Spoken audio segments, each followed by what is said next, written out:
को बंद करके क्या मैसेज दे रही है आप? ये खुशी का पल है, मेरे बट लिए भी खुशी की।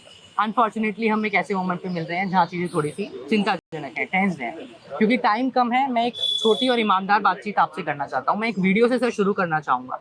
आपके साथ जो तमाम लोग आए लद्दाख से चल के, उनसे कल हमने बात की, हम लोग उनसे मिले और उन्होंने मुझसे बात करते हुए ये कहा। मैं आपको एक बार सुनाता हूँ, उसके बाद मैं आपकी राय लूंगा सर। बिना वर्दी के हमारे जवान वहां पे फौजी का काम करता है, बिना तनख्वाह के, बिना वर्दी के। आप उस कौम को बंद करके आप क्या बताना चाहते हैं, लोगों को क्या संदेश देना चाहते हैं? तो गुस्सा था।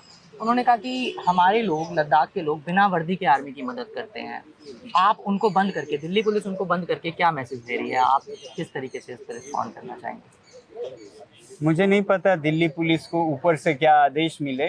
वो मजबूर थे, वो बहुत ही विनम्र थे, अच्छा बर्ताव कर रहे थे, मगर आदेश पे चल रहे थे। तो क्या कहना चाहते हैं वो तो जो उन्हें आदेश दे रहे थे उनसे पूछने की बात है।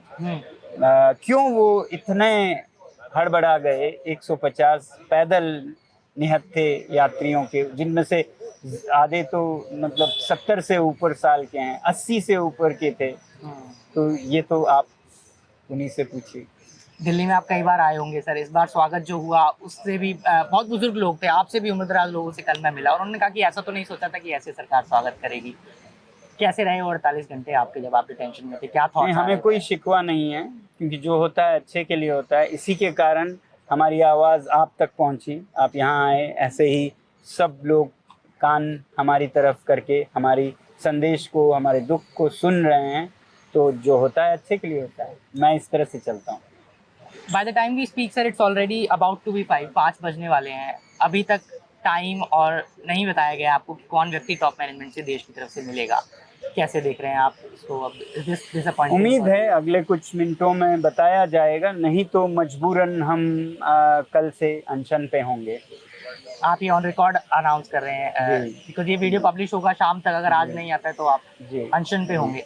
जम्मू कश्मीर में अभी चुनाव चल रहे हैं सर, वहाँ पे गृह मंत्री जी भी गए। उन्होंने कश्मीर की जनता से, जम्मू की जनता से कहा कि आपका स्टेटहुड वापस किया जाएगा। ये हम लोग वादा कर रहे हैं। आप लोग भी काफी समय से ये मांगे कर रहे हैं, स्टेटहुड मांग रहे हैं। आप लोगों को लेकर इस तरह का कोई पॉजिटिव रिस्पॉन्स सरकार की तरफ से मीडिया में दिखता नहीं है।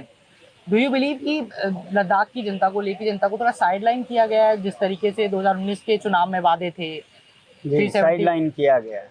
हाँ आपको लगता है ऐसा जी, साइडलाइन किया गया है? लगता नहीं, साफ जाहिर है। 5 साल में अगर वादे किए वो तक बात नहीं चल रही है, जो उम्मीदें हैं वो पूरे नहीं हुए हों, तो हम तो सोच रहे थे हमारे साथ बहुत ख़ास बर्ताव हुआ, हमें यूटी दिया गया, मगर पता लगता है उस यूटी का तो असेंबली ही नहीं है, तो जान ही नहीं है, जिस्म सिर्फ मिला है।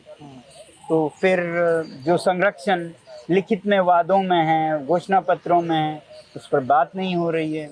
तो फिर साइड लाइन तो एक बहुत ही नम्र शब्द है। जी सोनम सर, क्योंकि सोशल मीडिया पर चीज़ें बहुत तेज़ी से सर्कुलेट होती हैं, हम लोग भी सोशल मीडिया के थ्रू बात कर रहे हैं। आप जब पॉलिटिक्स के थ्रू, या पॉलिटिक्स तो मैं नहीं कहूँगा, लेकिन अनशन के थ्रू, वो रास्ता जो महात्मा गांधी ने देश को दिखाया, आप अपनी आवाज़ उठा रहे हैं।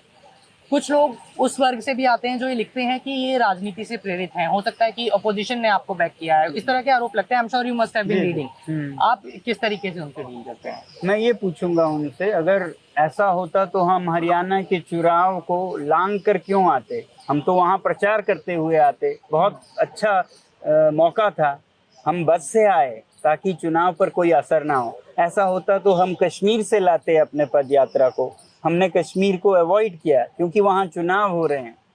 हमने हर दल को आने को कहा आगे। अब कोई दल आए कोई नहीं आए तो वो तो हमारी चॉइस नहीं, हमारा तो सबका स्वागत है। तो ऐसा राजनीति होता तो हम राजनीति करते। लेकिन आप राजनीति नहीं कर रहे हैं सर, अमूमन तौर पे। और दूसरी तरफ मैं अपना जाति आपको बताऊं, राजनीति करना होता तो जब संसदीय चुनाव हो रहे थे तब मुझे हर एक पॉलिटिकल पार्टी से, हर एक, दोबारा कह रहा हूँ, बीजेपी समेत, दिस इंक्लूड्स बीजेपी? हाँ बिल्कुल, खासकर बीजेपी से बुलावे आए कि आप चुनाव में लड़िए। तो मैं बीजेपी से नहीं जाता तो कांग्रेस से जाता ना, अगर राजनीति करनी होती है तो। क्यों हमें आपने मना कर लद्दाख दिया का सर? मुद्दा आगे ले जाना है। हर किसी को राजनीति में जाना न जरूरी है न बड़ी बात है, तो मुद्दा जरूरी है ना। आज सब लोग अपने कुर्सी अपने उसमें जा रहे हैं, मुद्दे भूल जा रहे हैं, तो किसी को तो याद दिलाना होगा।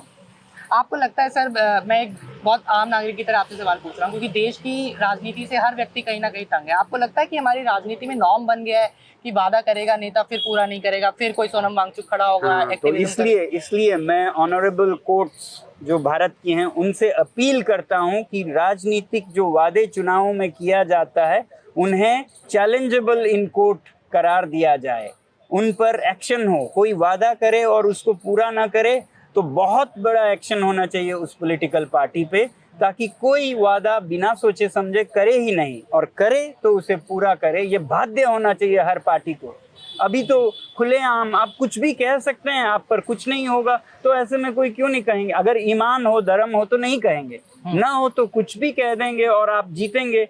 भारत की लोकतंत्र कितने मुश्किल से मिली है, कितना मूल्य है इसका, उसको हम उड़ा रहे हैं झूठे वादों में। तो ऐसा नहीं होना चाहिए, वरना डेमोक्रेसी का कोई मतलब ही नहीं है। मैं आपको चांद और सितारे ला के दूंगा कहूँ और फिर धूल मिट्टी दूं, तो फिर सब कुछ सब लोग नेताओं से शुरू होगा और पूरी जनता धोखेबाजी वादा खिलाफी सीखेंगे और स्कूलों में बच्चे सीखेंगे। पूरा भारत जाना जाएगा दुनिया में बेईमानी के लिए। और लद्दाख के साथ ऐसा समझ हुआ रहे हैं सर? आप समझ रहे हैं मैं क्या कह रहा हूँ? It is a bigger Bharat problem को जाना जाएगा दुनिया में बेईमानी के लिए।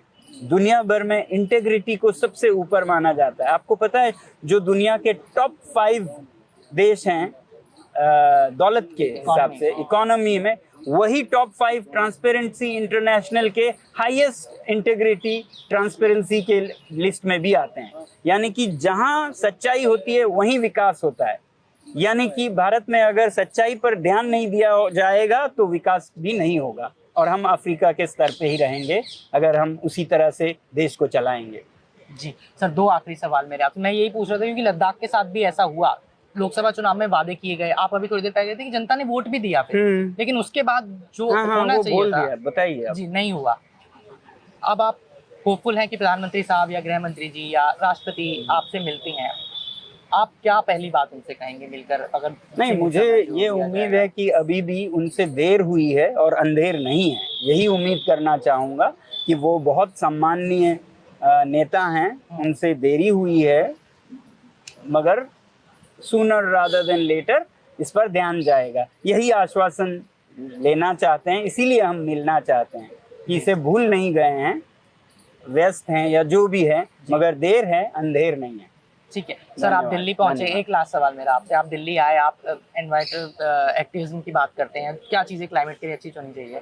दिल्ली के लोग बड़े परेशान हैं पॉल्यूशन से, हर चीज़ से। एक हम आपने दिल्ली क्या के